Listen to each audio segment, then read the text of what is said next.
Bienvenue dans On s'engueule pas, le podcast politique où on a des discussions passionnées entre amis, et non, on s'engueule pas.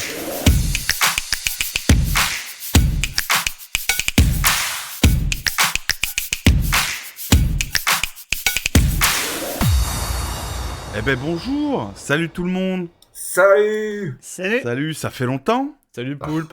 Trop longtemps. Ouais. Ça fait longtemps qu'on n'avait pas enregistré un petit épisode, on est de retour. J'espère que tout le monde va bien. Ça va, ça va. Ça va super bien. It's amazing. Donc on se représente? Bah, vas-y. Eh ben moi c'est Poulpe, toujours prof. Bah moi Laurent, artiste-auteur. Moi, c'est Pej, développeur. Et moi c'est Ludo, brasseur. La bière. On adore la bière, c'est faux, je n'aime pas trop ça. Mais c'est un autre débat. On est ici aujourd'hui pour parler de métier, justement. On va parler... De travail. On va poser la question, est-ce que le travail est émancipateur? Non. Et ça serait quoi l'inverse si tu l'as posé dans l'autre sens, la question? Le travail est-il aliénant? Ah, voilà. Pour ma part, je vais opposer aliénation et émancipation, mais on définira tous ces termes plus tard. Eh ben, je vais passer la parole à Laurent, qui avait des questions intéressantes sur nos expériences de travail. Question rapide, qui a déjà fait un burn-out ici? Moi. Ah moi aussi. Mais burn-out dans le sens donc... Épuisement professionnel quoi. Travailler trop et péter un boulon parce que t'as trop travaillé quoi. Ah non, hein, moi jamais, hein. Ok, donc moi et Ludo. Et qui a déjà fait un brown out. Alors ça, je sais pas si vous connaissez, mais brown out en gros c'est tu perds totalement le sens de ce que tu fais, de ton travail quoi. Bah, ça, beaucoup plus. Un peu quand même. Ok, et bore out, alors là c'est si tu t'ennuies tellement que dans ton boulot que tu décroches complètement. Bah, peut-être plus brown out alors. Mais je pense qu'on a tendance à être un groupe où quand on s'ennuie dans notre boulot, on change de boulot. Moi j'ai jamais atteint le stade où je m'ennuyais perso. Ah ouais? Ouais, moi non plus, je me suis jamais ennuyé non plus. J'ai burn out avant, tu vois. Ah ouais.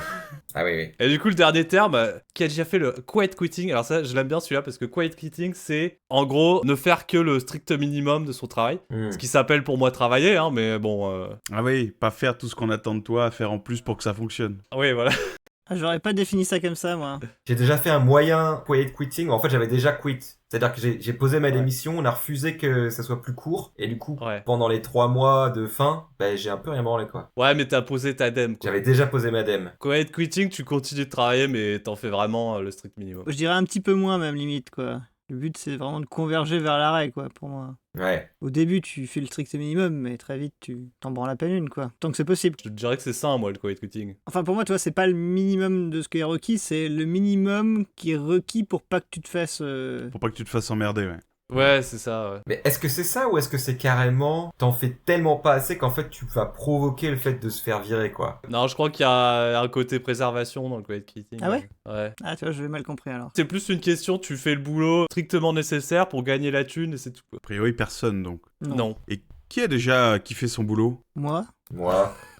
Ah, quand même. Oui, je kiffe mon travail actuellement, hein. Ouais. Parce que bon, il y a beaucoup de termes différents pour définir le mal-être au travail. Et peu pour définir le bien-être.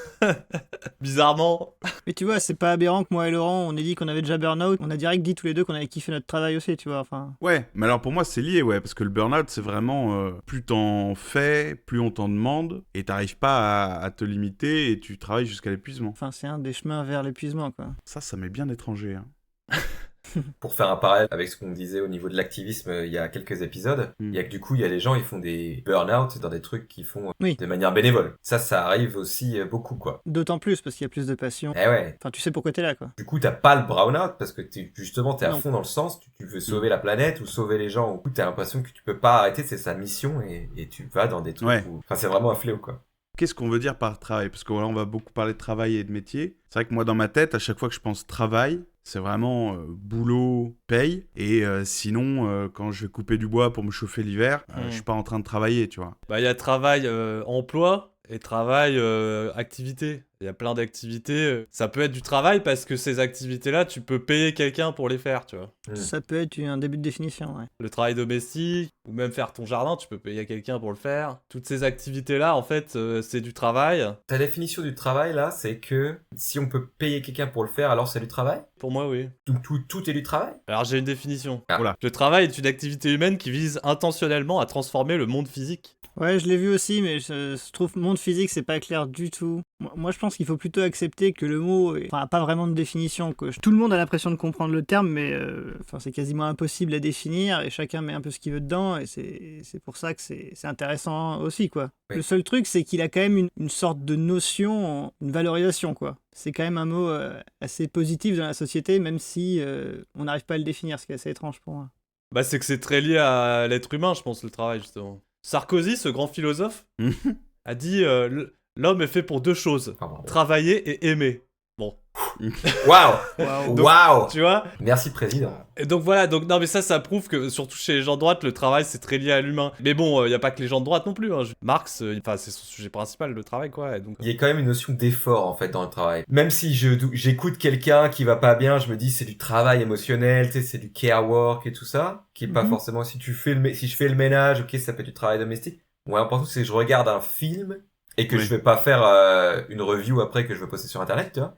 Tu vois, je vais pas appeler ça du travail. Je me dis quand même, est-ce qu'il y a une notion d'effort dans le boulot ? T'as une intention derrière ? Tu veux produire quelque chose, quoi. Quand on fait des formations à la CGT santé au travail, on commence souvent par dire l'origine du mot travail, ça vient de tripalium. Ouais, ça je suis même pas. Voilà. C'est un objet de torture qui était utilisé. Mais c'est vrai ça, c'est pas une fake news. Non, c'est complètement une fake news. C'est complètement. Il me semblait, hein. Il me semblait que j'avais déjà dit ça. Je le témoin. Oui, mais en fait, j'ai rebondi parce que j'ai l'impression que le travail à gauche, c'est quand même ce truc un peu obligatoire qui nous fait chier et qu'on aimerait bien arrêter de faire le plus possible.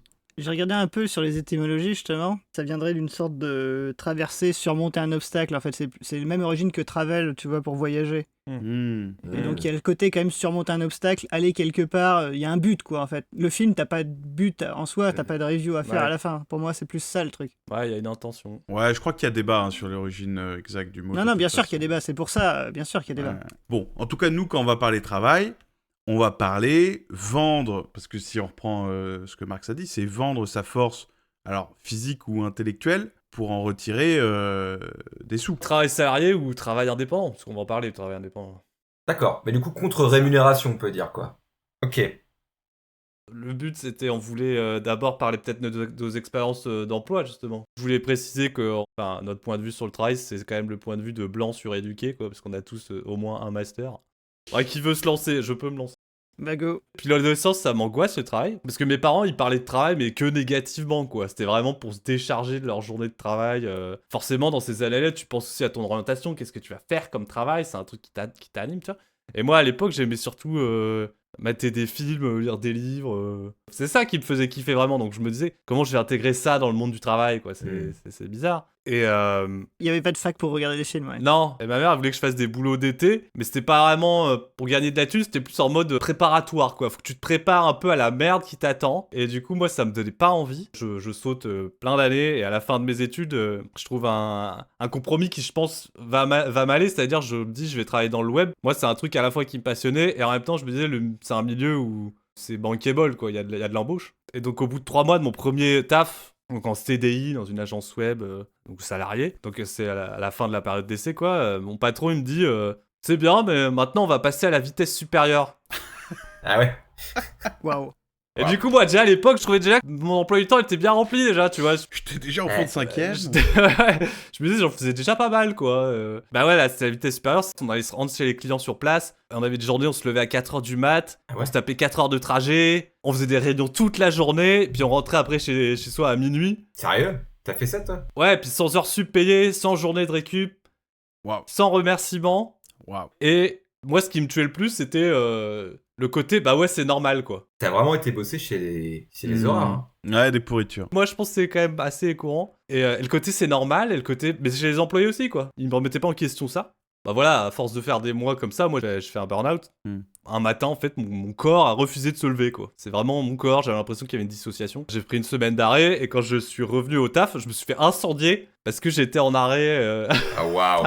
Ah ouais, non mais l'entreprise toxique, quoi. Ouais.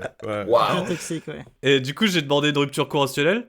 Et j'ai mis 3 mois à l'avoir parce qu'ils ont joué au truc de ouais, machin, on sait pas. Tu vois, enfin, ils étaient en mode un peu flou. Ils savaient pas s'il allait me la filer et tout. Et voilà, je me suis retrouvé au chômage. À l'époque, je me suis dit peut-être que je me remettrais dans un boulot salarié un jour. Mais c'est jamais arrivé. Et maintenant, ça fait 10 ans que je suis à mon compte. Ça a duré combien de temps tout cette...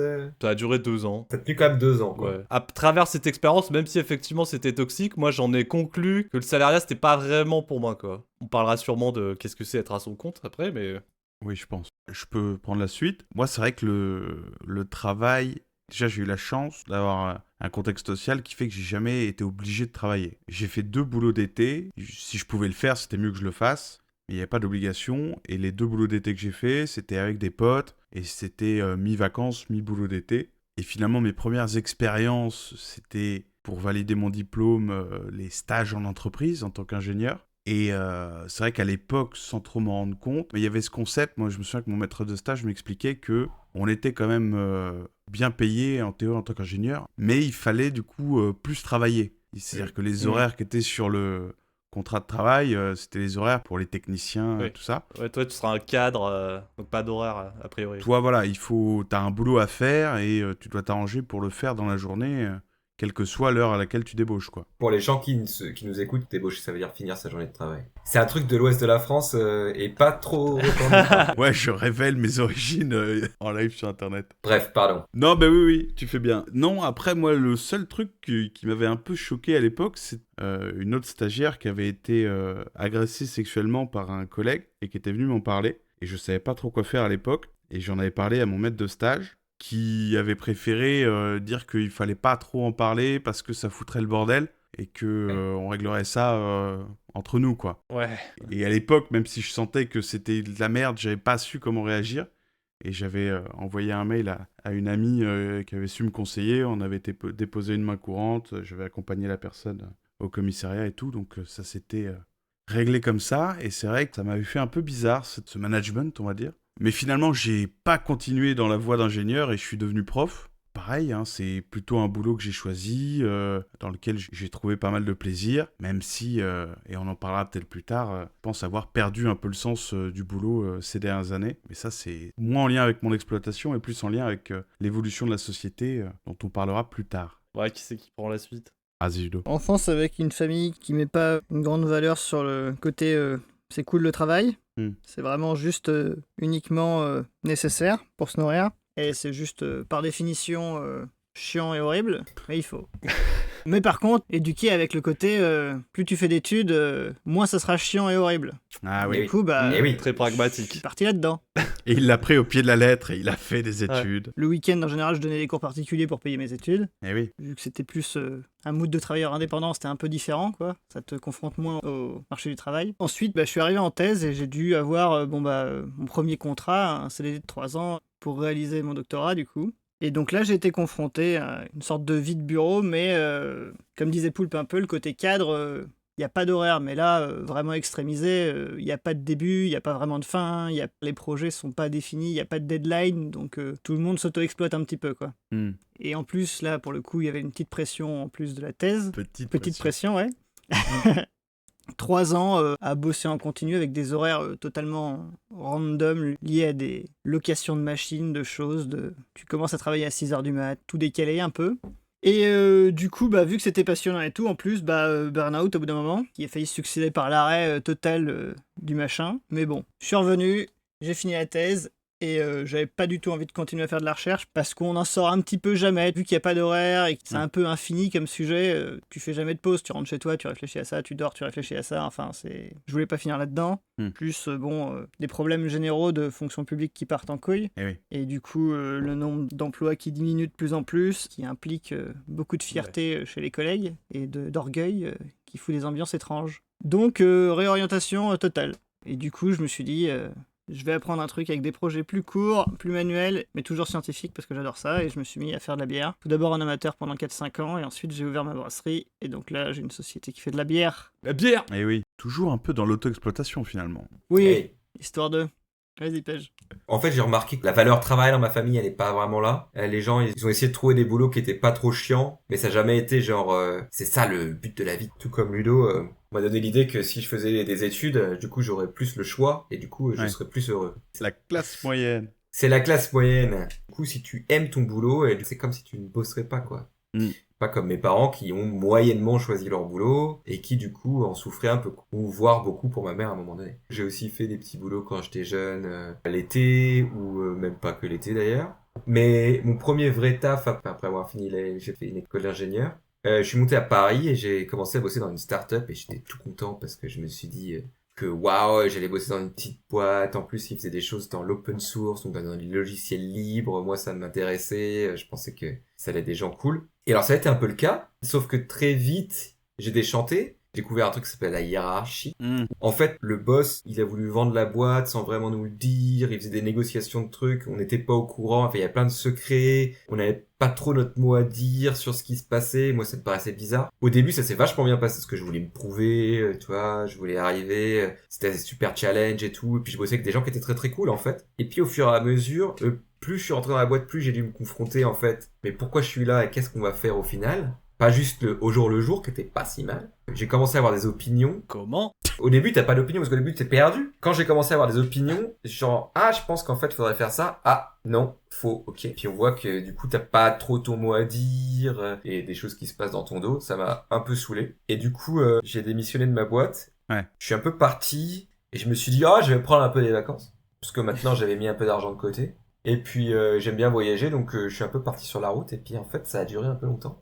Et du coup, pendant plusieurs années, j'ai fait des jobs à droite à gauche. J'ai bossé dans l'hôtellerie, enfin dans des auberges de jeunesse. J'ai bossé comme prof de langue, des contrats plus ou moins légaux, etc. T'es vraiment dans le boulot alimentaire, toi. Ouais, c'est-à-dire que quand j'avais pas d'argent, je prenais un taf pour essayer de remettre de l'argent dans les caisses, pour démissionner le plus vite possible. Quels sont vos objectifs de carrière? Démissionner le plus vite possible. Après un an de vadrouille, j'ai failli monter une boîte, et du coup j'ai décidé en fait de pas partir là-dedans, et en fait de partir complètement dans la vadrouille. Et j'ai fait une croix sur faire un CV correct, j'ai fait ça c'est mort, je m'en fous en fait, pareil. J'ai fait une croix sur attention à ta retraite. C'est mort, je m'en fous. Et on va vivre au jour le jour. En gros, je me suis dit, en fait, ce qui est bien, c'est les vacances. Du coup, si je faisais mes vacances tout le temps, quoi, et qu'on va bosser le minimum possible. J'ai quand même bossé 6 mois dans un centre d'appel. Du truc néolibéral horrible, où tu comptes tes pauses à la minute. Tous les matins, t'as un email avec qui a répondu à plus de mails. T'es en compétition avec tes collègues constantes. Le problème, c'est que du coup, au bout d'un moment, quand j'étais dans ce centre d'appel, j'ai un master. Et en fait, parce que j'ai pas envie de bosser pour le grand capital, j'ai pas continué dans l'informatique, et au final, là, je suis dans un centre d'appel, je bosse quand même pour le grand capital, mais en plus, je suis mal payé avec des conditions de merde. Ce qui fait qu'après la pandémie, je me dis, bon, vu que apparemment c'est dur d'éviter de bosser pour le grand capital, autant le faire dans des conditions qui sont meilleures et que le meilleur paye. Du coup, je suis retourné dans une start-up, un peu jeunes, un peu vert, genre on fait des trucs écologiques et tout, on est super cool. Bon, un truc qui s'appelle le capitalisme vert, bam, on est là-dedans. En fait, c'était quand même des gros enfoirés qui voulaient faire de la thune. Et qui ont fini par me la mettre à l'envers parce qu'ils ont vendu la boîte sans me le dire. Ça me rappelle quelque chose. Et ouais, bon alors ça m'a saoulé, du coup je suis parti en voyage pendant 1 an. Et du coup l'année dernière, j'ai eu une grosse crise parce que je me suis dit, mince, il faut que je paye mon loyer, donc j'ai envie de faire un truc qui a du sens, mais tout ce qui se fait dans l'informatique, ça a perdu son sens. Qu'est-ce que je vais faire? Je voulais changer de carrière, Et finalement, j'ai trouvé un truc. Depuis 6 mois, je bosse dans un collectif d'informatique. Ouais, une espèce de scope à l'allemande. Scope, ça n'existe pas en Allemagne, malheureusement. Ils sont tous Ouais. jaloux du modèle français, en fait, où il y a un cadre légal pour une coopérative. En fait, il y a autant de parts de la boîte qu'il y a d'employés. Tous les gens qui ont une part dans la boîte sont employés. Et on se paye tous le même salaire horaire, indépendamment de la fonction qu'on a. On prend les décisions de consensus et tout le monde a un droit de veto. On décide, toutes les semaines, on a une assemblée où on parle pendant 2 heures de comment est-ce qu'on gère la boîte. Est-ce que c'est le moment où on définit ce que c'est que l'aliénation? Bon, je pense que c'est lié, je voulais repartir sur ce qu'il disait, Pej, parler de hiérarchie à un moment. Tu as des directeurs, ils sont bien nommés en fait, les directeurs, parce que c'est à la fois ceux qui dirigent, mais c'est aussi ceux qui montrent la direction dans laquelle on va. Et du coup, si toi la direction elle te plaît pas, tant pis pour toi, parce que t'as pas de choix là-dedans. Et ça, pour moi, c'est un gros problème en fait. T'as pas le choix dans la direction que va prendre ton travail, c'est pas toi qui décides quoi. C'est exactement la définition de l'aliénation. C'est vraiment le concept de dire ton métier ne t'appartient plus. Quand t'es en train de travailler, t'as l'impression d'être une autre personne, quoi. T'as la personne normale et la personne boulot. C'est vraiment l'image de poser son cerveau pour aller travailler, quoi. Tu deviens une machine. Mais moi, c'est toujours un truc qui m'a choqué. Que pendant 8 heures par jour, tu sois dépossédé de ton libre arbitre. Enfin, pas libre arbitre, mais de tes choix, en fait. Il y a un peu de ça quand même, hein. Il y a une différence d'objectif entre toi, salarié, et ce que je vais appeler l'entreprise, ou enfin le patronat de l'entreprise. En fait, si on avait les mêmes idées qu'eux, si on se disait notre but, c'est de faire le plus d'argent possible. Oui. C'est ça qui fait qu'il y a une discordance. C'est que nous, notre but, c'est pas de produire le plus possible. Non, nous, le but, c'est d'assurer notre reproduction matérielle, comme disait Marx. Ça veut dire vivre, en gros. Ça veut dire pouvoir te nourrir, te vêtir, te loger, voilà. Et le truc, c'est que quand tu travailles, tu produis de la valeur, en fait. Oui. Tu produis quelque chose qui va s'acheter après. L'entreprise, à partir de ce que tu produis, elle va dégager une certaine valeur. Mais cette valeur est supérieure à le montant de ton salaire, en fait. Oui. C'est-à-dire, le temps que tu passes à travailler, il y a un temps qui dépasse le temps nécessaire à payer ton salaire, en fait. Donc ça, tout ce travail, tu le fais en plus pour l'actionnaire, pour le propriétaire, en fait. Donc c'est ça pour moi l'exploitation, c'est que tu travailles plus et tu produis plus que ce que tu as à la fin, en fait. Je suis d'accord avec le constat, tu reçois moins d'argent que la valeur que tu as produit. Ouais. Mais l'exploitation, c'est le fait que l'argent que tu as produit, même si elle te revient pas, elle part ailleurs. Parce que si ce que tu dégageais en plus comme valeur, c'était réinvesti dans la société, ça serait pas si grave, ça serait même important. Oui, bien sûr, non, mais c'est juste que l'argent que tu produis en plus va à une petite poignée de personnes. Et oui, mais donc l'exploitation, c'est pas le fait qu'on prenne une partie de la valeur que tu as produite, c'est le fait qu'on la redistribue pas. Oui, je suis d'accord. Dans un communisme idéal, ce serait du salaire socialisé, quoi. Ce serait un truc qui serait mis dans des caisses, machin, et qui serait redistribué de façon juste, équitable, blablabla. Oui, ce que tu es en train de dire, c'est que là, quand tu payes des cotisations, on va dire ce que nous, on estime qui est une bonne chose, et quand tu payes ton assurance maladie avec l'excédent de valeur que tu produis sur ton travail, qui te revient pas directement, mais qui est socialisé, en fait. C'est ça. Déjà. Parce que ce que tu parles de salaire socialisé, en fait, quand tu cotises à la Sécu, c'est ça. Ouais, il y en a déjà des parties. Et du coup, ça, pour toi, Poulpe, ça rentre pas dans l'exploitation, en fait. C'est ça. Oui, je suis d'accord. Et d'ailleurs, c'est cette partie de salaire socialisé qui est de plus en plus petite. Bien sûr. Si on prend la sécurité sociale comme elle existe aujourd'hui, elle a été pensée en 45. Et depuis 45, petit à petit, on recule sur certains acquis et on est en train de perdre ce salaire socialisé, parce que le capital se réapproprie toute cette valeur. Le but du capital, ça a toujours été justement de dégager le plus de plus-value possible. Et comment tu fais ça? Du coup, on appellerait ça cotisation, mais eux, ils appelleraient ça coût. Charge. Et le but, c'est de réduire ça au max pour dégager le plus de profit, quoi. Et ça a toujours été le nœud des luttes sociales, quoi. C'est de là que ça vient, le terme de lutte des classes.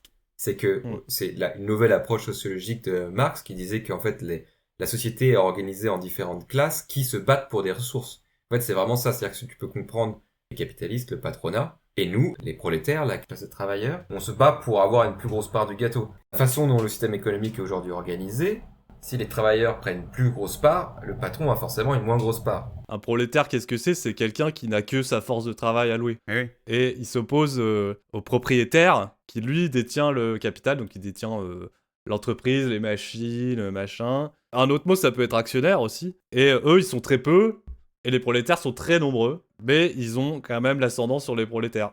La façon dont Marx a abordé le truc, il y a deux classes en fait. Il y a les capitalistes et les prolétaires. Oui. Là, au 19e siècle, ça a marché bien. Depuis, est-ce que la classe moyenne existe? Est-ce qu'il y a eu, au 20e siècle, une émergence d'une classe moyenne qui se retrouve pas forcément dans l'un ou dans l'autre? Ou est-ce que c'est de la poudre aux yeux et qu'en fait, la classe moyenne, c'est juste des prolétaires qui n'ont pas envie d'être des prolétaires? Quand tu dis ça, ça me fait penser à la tertiarisation de la société et le fait que, justement, il y a de moins en moins de prolétaires au sens qui vendent leur force physique. Il y a de plus en plus de gens qui vendent soit leur réflexion, service, le développement des métiers sociaux. Moi, ce qui fait que je pense que le travail, il est quand même vachement émancipateur, c'est qu'il a permis à toute une classe, je dirais à peu près 50% de la population, de ne plus dépendre de l'autre 50% de la population, puisque le travail, quand il se met à être autorisé pour les femmes, elles acquièrent une indépendance financière qui leur permet justement de s'émanciper du patriarcat, même si après, du coup, ça crée des métiers target aux femmes, ou les métiers de soins, les métiers de s'occuper de l'enfance, tout ça, c'est des métiers qui vont être sous-évalués puisqu'ils sont majoritairement féminins. Mais malgré tout, le travail, ça a permis à, je pense, donc une majorité de gens d'être indépendants, d'être émancipés. Mais c'est pas le travail en soi qui est émancipateur, c'est l'argent. Ben oui. T'es pas dans une société capitaliste et que tu fournis les moyens aux femmes, Ils auraient pas eu besoin de travailler plus que ça non plus. C'est pas le travail qui les émancipe, c'est le fait de pouvoir vivre seul, quoi, on va dire. Économiquement, j'entends. L'indépendance financière. Oui. Il n'y a rien à voir avec le travail. C'est juste le biais qui te permet d'accéder à l'argent. Enfin, le moyen. Oui, alors du coup, je vois, effectivement, t'es émancipé, du coup, t'es plus obligé d'être dépendant de ton mari ou de ton père, et du coup, tu deviens dépendant de ton patron, quoi. T'as échangé une exploitation pour une autre, quoi. Ouais, c'est un peu fort quand même, je trouve. Hein. Je pense qu'il y a quand même plus de liberté Oui. dans le travail. Oui. Donc c'est pas un échange. C'est une amélioration. De la même manière qu'on pourrait dire que le salariat capitaliste, c'est peut-être une amélioration par rapport à la féodalité, tu vois. Ouais. C'est des améliorations, mais c'est pas ça qui va le rendre émancipateur, quoi. Ouais, mais si, c'est dans la société actuelle, je pense qu'il y a que ça. Dans la société capitaliste, si on dit on a besoin de subvenir justement à nos besoins matériels et donc on a besoin d'avoir de l'argent, aujourd'hui, il y a que le travail qui peut amener ça. Sans capital, oui. Oui, si t'es pas héritière ou héritier. Bah, c'est plus la grosse prise d'otage du capitalisme. T'es obligé, t'as pas vraiment le choix. Donc est-ce que tu peux dire que c'est émancipateur? Si tu ne travailles pas selon leurs conditions, tu n'as plus qu'à crever, quoi. Et il n'y a que avoir un état-providence fort qui peut t'en empêcher. Et l'état-providence, c'est pas vraiment le truc des capitalistes, surtout en ce moment. Enfin, ça me fait penser aux retraités, du coup, parce que t'as travaillé toute ta vie et à la retraite, tu décides de faire du travail associatif où tu vas, je pense aussi, un petit peu améliorer toute la société parce que tu as du temps maintenant et qu'avant tu pouvais pas le faire. Parce qu'il y a quand même plein de gens qui sont dans le caritatif, dans l'associatif social, alors qu'ils l'ont pas forcément été au début de leur vie, mais qu'à partir du moment où tu leur donnes de l'argent tous les jours et du temps, eh ben, ils se mettent à le faire, quoi. Bernard Friot, donc qui parle beaucoup de travail, Je savais. Forcément, c'était sûr. Oh là là. te dirait que les retraités sont des salariés, en fait. La retraite, c'est une continuation de leur salaire, sauf qu'ils sont débarrassés de l'emploi, en fait. Et du coup, oui, ils font ce qu'ils veulent, et oui, ils contribuent avec bénévolat, etc., etc. Bah ouais. C'est en général un argument de proue pour les salaires à vie. Pour dire que, bah si tu vois, quand les gens, on leur donne de l'argent tous les jours, bah si, ils contribuent à la société, t'as qu'à regarder les retraités, ils contribuent pas mal à la société. Et sur des trucs plus utiles, même. Ah, c'est fou. Plus utile, plus utile. C'est ton avis, salut. Bien sûr que c'est mon avis. Moi, c'est ça que je veux. Tu veux être retraité? Plan de carrière retraité? Ah bah moi, c'est mon plan. Non, c'est être salarié. Salarié sans emploi. Voilà, c'est toucher un salaire quoi qu'il arrive, tu vois, c'est ça que je veux. De toute façon, c'est la thèse de Bernard Friot. T'es pas dépendant d'un emploi pour toucher un salaire. Et oui. T'as pas besoin de prouver que t'es un producteur, en fait. Tu es un producteur de fait. C'est ça. T'imagines la société si c'était comme ça? Ça serait quand même vachement différent. Ouais. Je pense que ce serait le cauchemar de beaucoup d'actionnaires et beaucoup de patrons. Hein. Bah, ils existeraient plus, donc... Oui. C'est le genre de truc qui permet de faire tomber le capitalisme, à mon avis. Hein. Ouais. Si t'as pas de raison de te faire exploiter, parce que t'as assez d'argent pour survivre...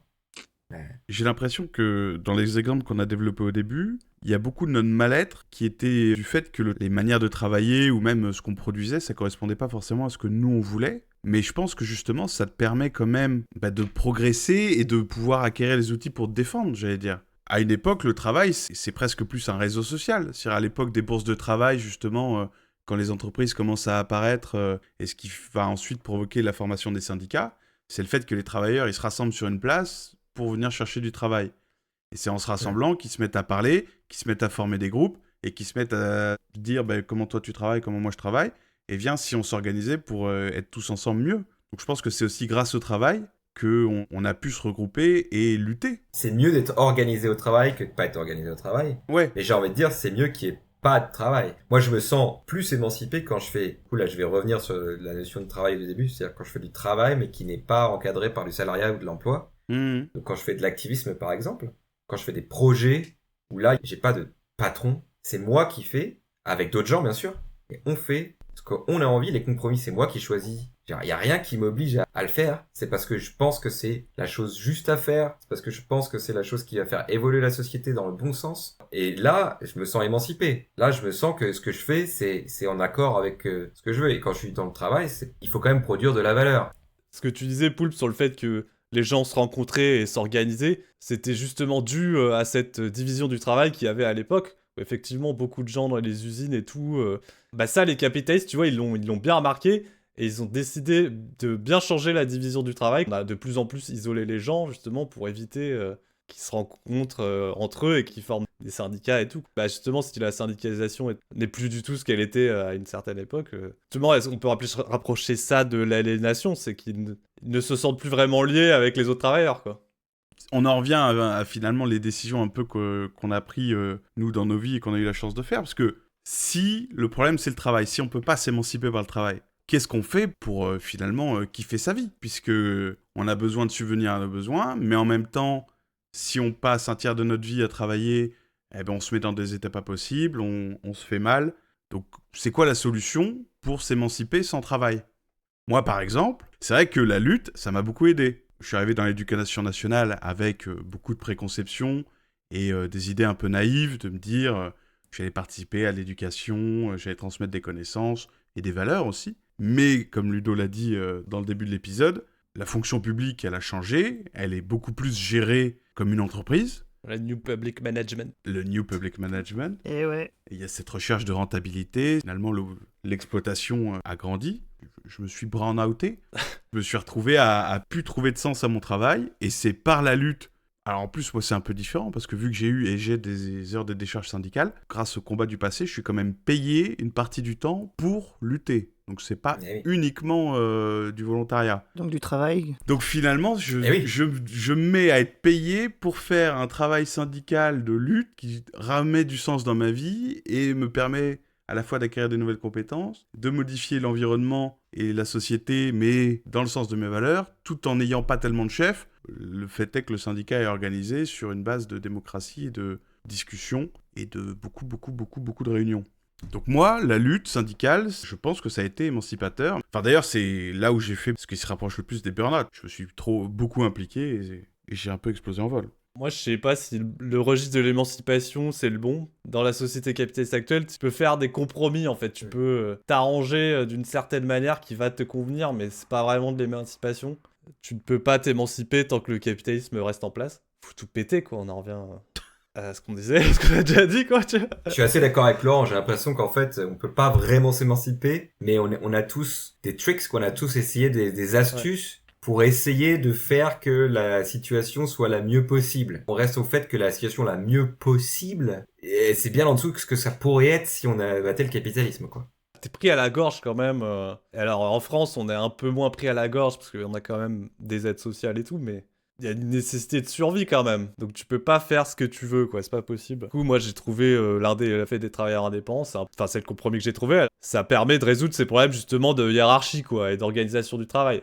Je fais ce que je veux quand je veux, c'est moi qui décide, pas de patron con, pas de collègue relou.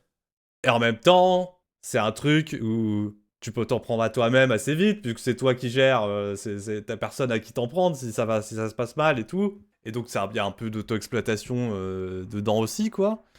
Et puis t'as la sensation de pas en faire assez et tout, une certaine exigence que tu fixes envers toi-même, puisque t'as personne d'autre pour te fixer les exigences, en fait.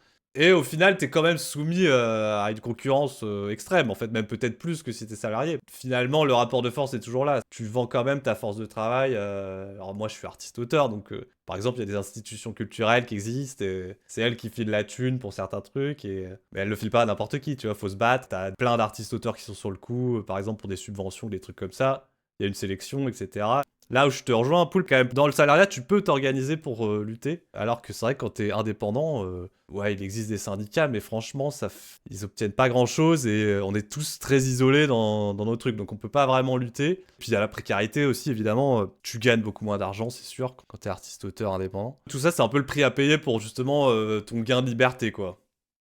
Moi, j'ai l'impression que j'ai eu plusieurs stratégies, en fait. On va dire, la première stratégie que j'ai eue, c'était le truc naïf qu'on m'avait dit, c'est-à-dire essayer de trouver un boulot que t'aimes bien, comme ça t'auras l'impression de pas bosser. Ouais. C'est un peu le template de la classe moyenne, ça, je trouve. Ouais, totalement. Ouais, c'est ça, c'est exactement ça. Du coup, mais c'est complètement ce que j'ai fait, quoi. J'ai essayé d'aller chercher les trucs que j'aimais bien, et bon, j'ai trouvé les limites très vite. Même si tu fais du boulot que t'aimes bien, il y a tellement de contraintes et de trucs, c'est quand même pas comme si c'était du temps libre, quoi. Ma stratégie suivante, ça a été, maximisons le temps libre. Donc, on va essayer de vivre avec moins d'argent et de faire des boulots par-ci par-là pour maximiser, tu vois. Je me dis, 6 semaines de vacances par an, c'est nul. Moi, ce que je voudrais, c'est 2 mois de travail par an, tu vois.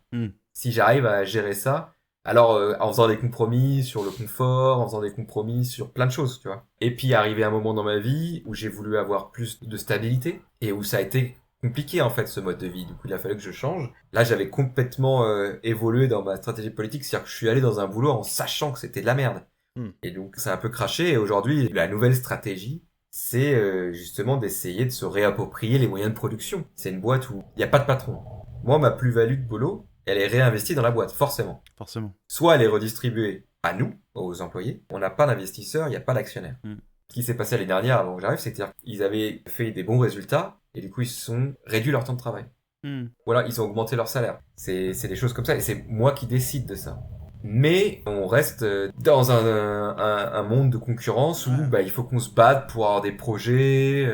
Un système de marché concurrentiel. Un système de marché, voilà, exactement. C'est ça, c'est pas isolé donc. Le compromis que j'ai en ce moment, c'est celui-là. En essayant de se dégager assez de temps quand même pour faire les choses que moi je considère émancipateurs, qui sont mes activités politiques extra travail, quoi. Même si je comprends aujourd'hui mon travail, j'ai cette chance, comme un outil aussi politique, parce que pour moi, il y a quand même l'idée de prouver au monde, parce que tout le monde, quand tu dis je vais bosser dans une coopérative, dans un collectif, si je parle de ça à mes oncles par exemple, puis ils me regardent en me disant ouais mais c'est quoi tes conneries Tes conneries de hippie là. Non mais ça va pas marcher, tu vois, c'est pas le vrai monde quoi, vous êtes des idéalistes et en fait vous allez vous casser la gueule.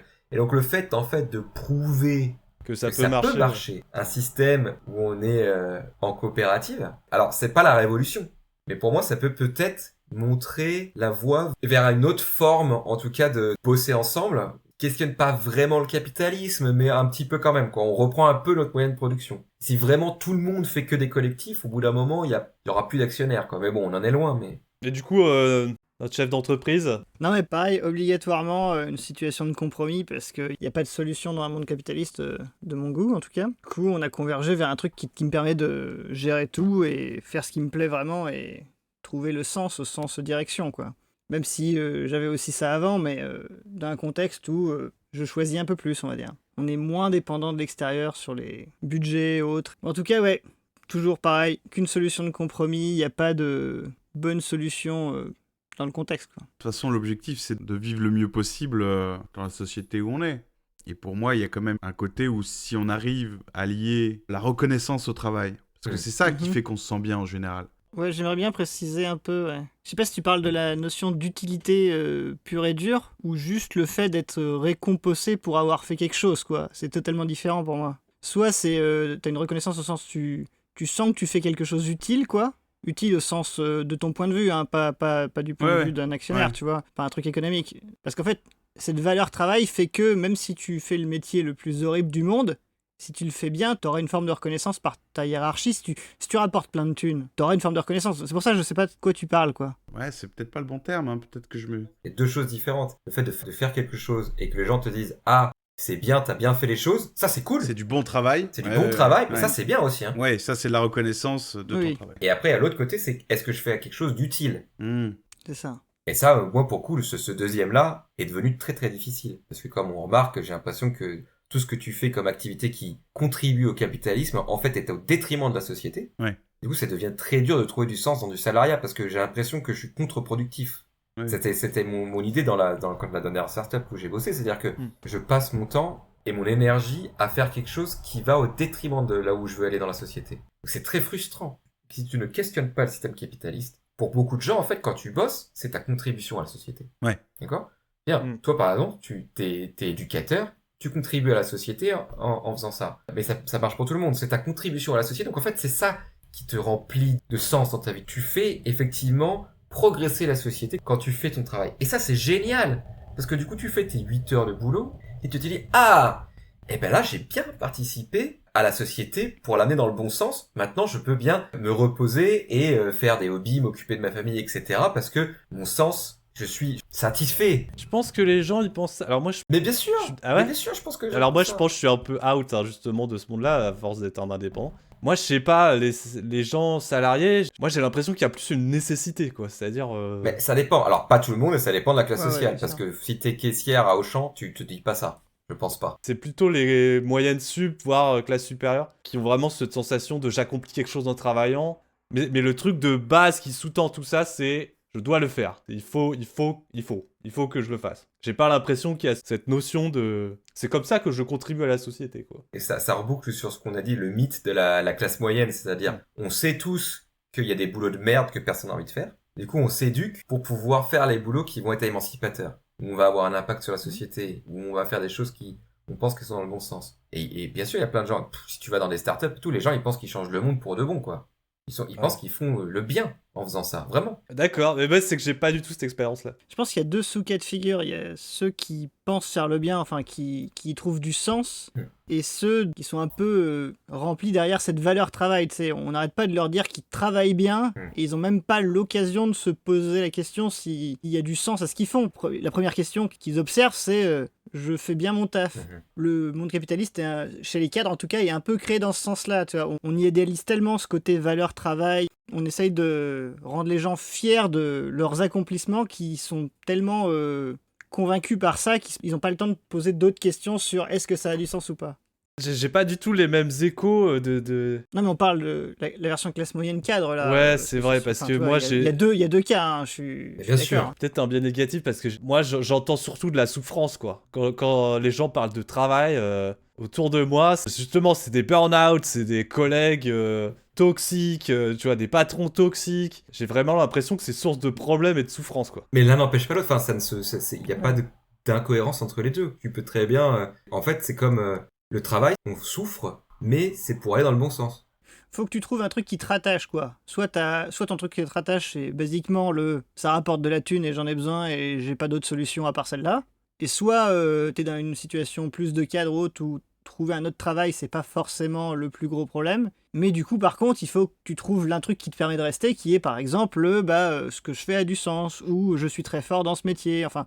Soit de l'autocongratulation, soit c'est utile, quoi. En tout cas, il faut toujours un truc qui te maintient dans ce truc qui est de base un peu chiant, oui. On a été habitué à se dire qu'il fallait pas dépendre de la société, tu vois. Quand tu travailles, tu dépends de personne, même si c'est pas vrai, comme on l'a expliqué, mais je pense à une discussion que j'ai eue avec un ouvrier la semaine dernière, qui disait, lui, il bosse juste pour pouvoir prendre son bateau et aller pêcher le week-end. Et... Bon, il est à CGT en plus, donc il se laisse pas emmerder par son patron, il fait que son boulot. Il était en formation, donc là, il est dans le combat quand même pour être tranquille au boulot. Mais voilà, il fait son boulot, il rentre chez lui et il achète ses machins, il va faire sa pêche, il va faire son truc, tu vois.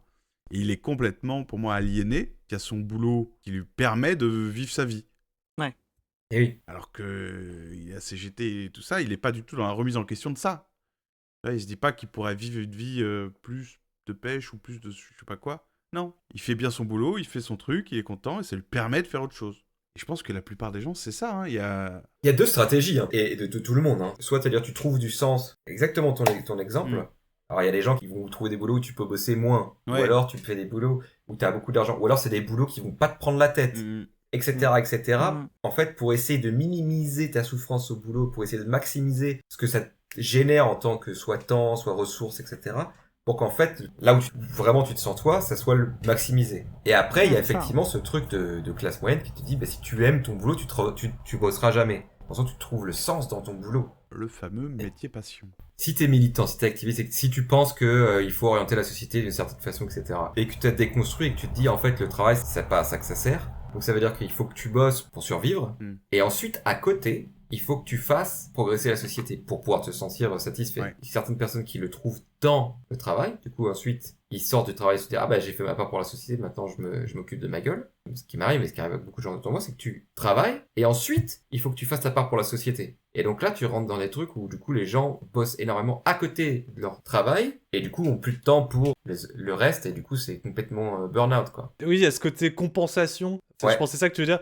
Et c'est pareil, il y a des gens qui font du bénévolat et tout parce que ils sont un peu au courant qu'ils contribuent pas vraiment à la société avec le travail qu'ils font et ils ont envie de compenser. Et du coup, je pense qu'ils taffent 2 fois plus, tu vois. Et oui. Ouais, mais c'est la baise, moi, quand même, je trouve. Complètement. Mais complètement. Moi, le fait que tu passes tout ton temps, quoi. Et puis, c'est tellement un problème que les gens n'aient pas de temps. Parce que ne pas avoir de temps, justement, ça t'empêche de réfléchir sur ta condition, ça t'empêche de participer au changement de la société. Enfin, moi, c'est pour ça que j'ai voulu récupérer mon temps avant tout, quoi. Si j'ai pas le temps, je pourrais pas faire ce que j'aime, je pourrais pas réfléchir, je pourrais pas faire ci et ça et machin. Et malheureusement, je pense que les gens n'ont pas le temps à cause du travail, quoi. Ils ont juste pas le temps, quoi. C'est un gros truc que j'entends tout le temps, c'est les gens qui sont dans le rush permanent, quoi. Mais t'es pas un peu dans cette situation-là, toi, de métier passion, du coup ? Parce que dans les faits, tu passes 30-40 heures par semaine à faire ton métier, quoi. Et en plus, t'es payé au lance-pierre. Ouais. Je pense que tu exagères, Ludo. Non, je pense que je passe moins de temps. Parce que c'est pareil, je trouve que 35 heures, souvent, c'est absurde, quoi. Tu as le travail effectif, qu'on appelle ça, où tu travailles vraiment les heures de travail. Ouais, bien sûr. Tellement de conneries à ce niveau-là, je pense, tu vois. Je peux organiser ma semaine quand je veux. Enfin, je peux bosser le week-end, je peux m'arrêter la semaine. J'ai l'impression que j'ai besoin de ça. C'est pour ça que moi, ça serait très difficile, à mon avis, de revenir au salarié. Je serais obligé d'aller 8 heures par jour au même endroit, dans des horaires fixes. Il y a une des solutions que je trouve exploitée par le patronat récemment pour donner ce sentiment-là que t'exprimes, Laurent, c'est le télétravail. Qui a été démocratisé à cause de ou grâce à la pandémie du Covid, mais où justement le but c'est que tu es chez toi. Alors encore une fois, on est plutôt sur des métiers, on n'est pas sur des métiers d'usine. Hein. Ça règle pas le problème d'horaire que disait Laurent, tu vois, le télétravail. Oui, absolument. Ça fait gagner un peu de temps peut-être sur la semaine, mais il y a quand même cette contrainte horaire forte, quoi. Oui, mais avec ce côté où tu peux un peu faire comme tu veux, justement. Mais Ouais. pour moi, le télétravail, ça me fait peur. Ça dépend le métier. Mais on le voit avec l'ubérisation de la société de manière générale. Je veux dire, le fait d'être livreur à son compte, d'être chauffeur de véhicule à son compte et tout. La promesse, c'est de dire, mais vous choisissez quand vous travaillez et quand vous travaillez pas. Mais par contre, ce qu'en général on se rend compte, c'est qu'avec la pression du marché, de la concurrence et de la société, tu choisis pas tellement. Et si tu veux être concurrentiel, tu es obligé de faire comme les autres, voire plus. Et c'est ça qui, dans l'auto-entrepreneuriat, me fait peur. Enfin, je veux dire, Macron voulait créer la Startup Nation. Et le but, c'est que tout le monde s'auto-exploite. Je pense que c'est un des rêves moites des capitalismes, effectivement, que tout le monde soit un petit entrepreneur et qu'on peut embaucher à souhait et virer à souhait. Il y en a qui aimeraient ça, hein. C'est un rêve de libertarien, ça. Et ça existe depuis longtemps dans la classe ouvrière. C'est les intérimaires qui sont dans des boîtes d'intérimaires et où ils reçoivent un appel. Est-ce que vous voulez bosser 2 semaines en tant que conducteur d'engin, 2 semaines en tant que réparateur de machines d'usine, machin. Et tu fais oui, tu fais non, tu fais comme tu veux. Et donc ça existe déjà depuis longtemps et c'est très très précaire. Mais c'est une solution aussi que les gens ont trouvé pour faire ce qu'on dit un peu depuis le début. C'est quand tu as envie de travailler, tu travailles, quoi. Moi, je pense qu'il y en a quand même pas mal de gens qui arrivent à s'aménager un petit peu leur temps de travail. Ouais, mais c'est du bricolage. Et forcément, si tu veux être plus libre dans ton temps de travail, ça va être forcément des métiers précaires, je pense aussi. Bon, donc finalement, le travail est pas si émancipateur que ça. Surprise. Surprise. Zut, alors. Travail, ouais. Avec la définition qu'on a donnée au début, ouais.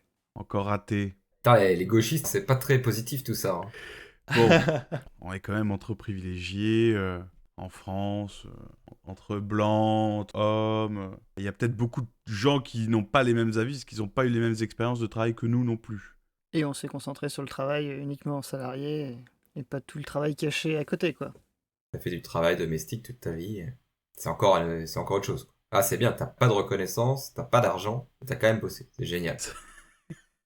Concluons par un petit jeu. Alors c'est quoi le jeu, Poulpe ? On a cherché un petit peu des métiers un peu incongrus ou qui n'existent plus ou un peu bizarres. Et on va se demander si finalement on aimerait bien faire ce travail.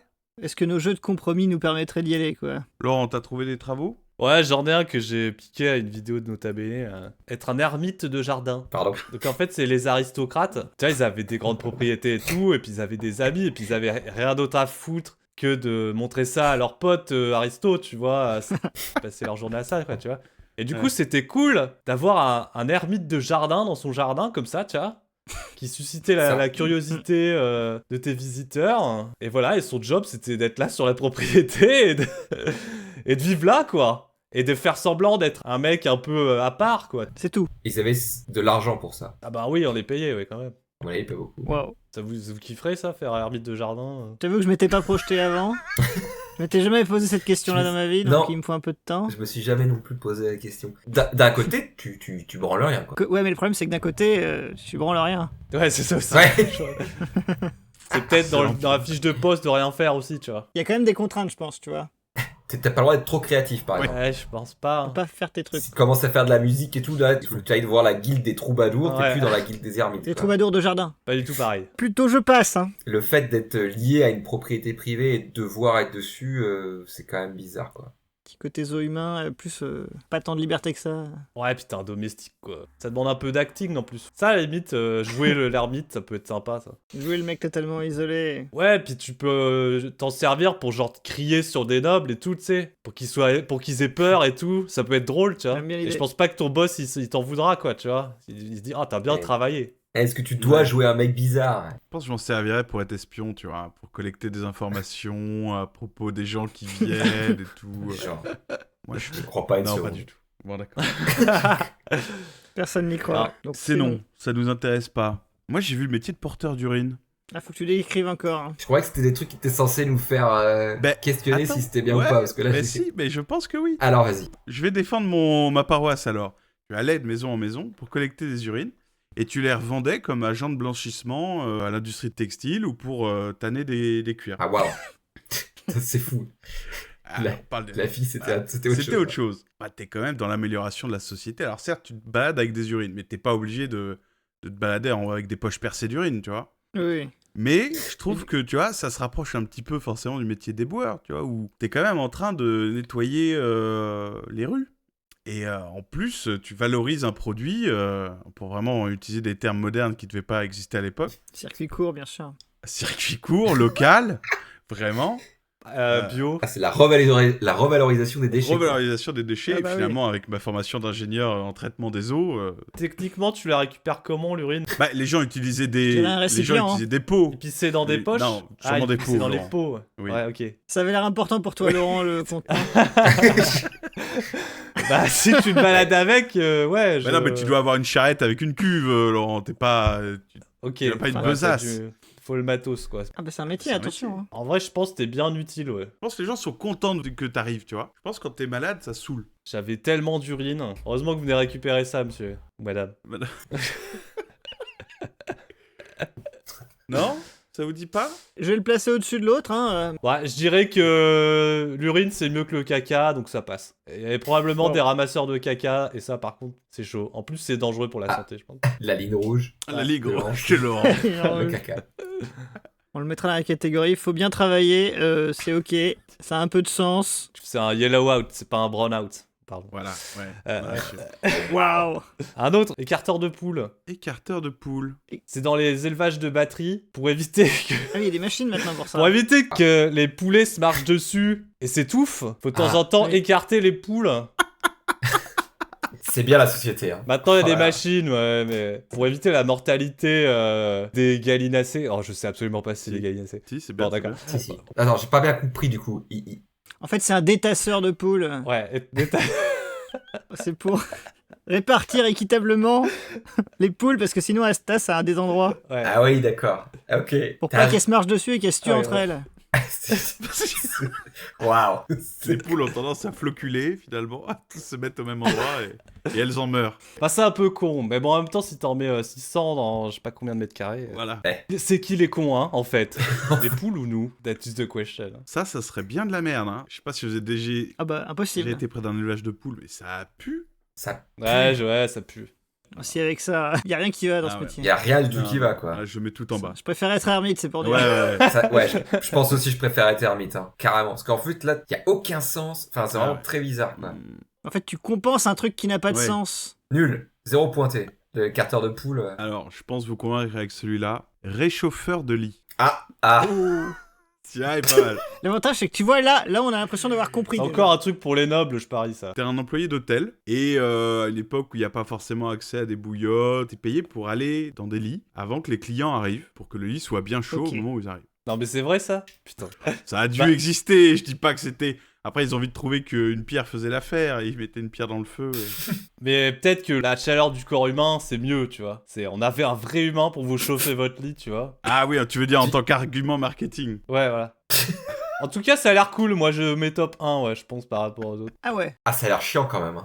Quel que soit le client, Mais on s'en fout. si t'as que des T'es nobles pas en censé client. rencontrer le client, de toute façon. Après, si tu dois attendre que le client il se pointe dans le lit, là, par contre, c'est totalement cringe, quoi. Oui, non, non. C'est pas le plan. Je résume, écarteur de poules, ermite, collecteur d'urine, réchauffeur de lit. Je pense que je préfère récolter des urines. Ah Et ouais. je le mets peut-être en deux, ouais. Ah, dur. Ah, d'un autre côté, si tu réchauffes le lit, tu peux bouquiner. En termes de sens, c'est quand même... T'as de sens. En termes de sens, c'est très nul. Est-ce qu'on parle du testeur de toboggan aquatique alors? Ah, ça doit être excellent, ça. Ah, sauf si ça fonctionne mal et t'as une brûlure au 2e degré.